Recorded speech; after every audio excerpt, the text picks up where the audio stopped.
about release. So one of my major components of this philosophy, of this way of looking at self-realization, is that purpose is never missing. It is constrained. And so most people are not disconnected from their purpose, not at all. They are compressed by what they have learned to hold. And to hold, I mean to grab onto, to attach to synergize with, okay? And this happens from early life. So early on, we inherit expectations about who we should be, what is acceptable, and what is necessary for belonging. And so I'm sure many of us can relate to those inherent expectations about who we should be. And I use myself as an example because a lot of my understandings of this and the world evolved from me. As a Black feminist, is about standpoint theory. My experience is how I understand the world. So early on, and I'm just going to go, not from the very beginning, but my mom was very interested in moving me into the realm of dance, right? Tap, ballet, jazz, gymnastics, all of that. And so this was an expectation about who I was beginning about 9, right? And even when I wanted to quit, and I didn't go on to my first recital at 9, maybe it was earlier than that, perhaps 7 or 8, next time.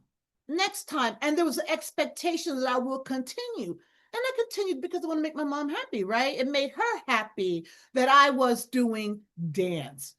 And so as I grew up, that was just a part of the expectation. I would stay in dance. She put money, time, her effort behind this. So it was something that was deemed acceptable for me to pursue, even into college. And what was necessary for belonging, and that belonging is within my relationship with my mom, that in many ways revolved around this dance expectation.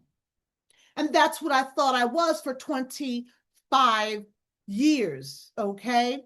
And yes, I have many 25 years. I'm going on my last third of my 25-year cycles. And my friendship circles were based on dance. So belonging in that way was based on dance, right?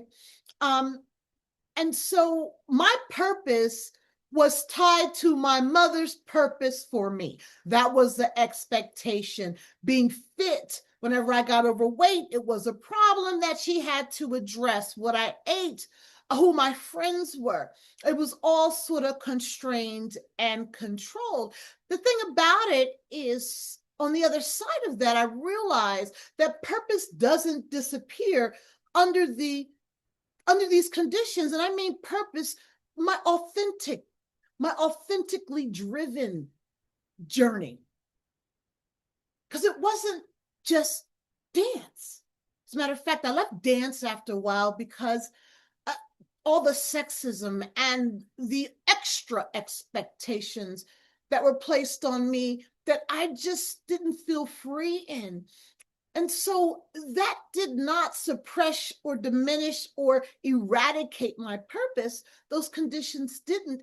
It was just inaccessible. And from that period, I sort of went from thing to thing, searching, trying to find who was me, attaching to these expectations of finding self through what I did. And the release in that is the act of releasing or loosening what is the restriction, what restricts the access to what is already present. Now, don't get me wrong, many of us have these parental, familial pressures to be and behave in a certain way. There's nothing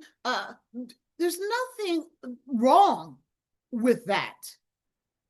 If within that development, we are able to ascertain the ways in which our authentic self, our desires, our needs are synergized within that sort of reality, and how they can be expressed within that reality, right?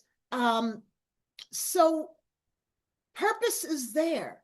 And maybe this is a Gen X issue. You know, we were raised differently from Gen Z. Gen Zers seem to just know, right? There's a knowing and an expression. But for some of us who are evolving through the Gen X years, there were some serious expectations on who we had to be.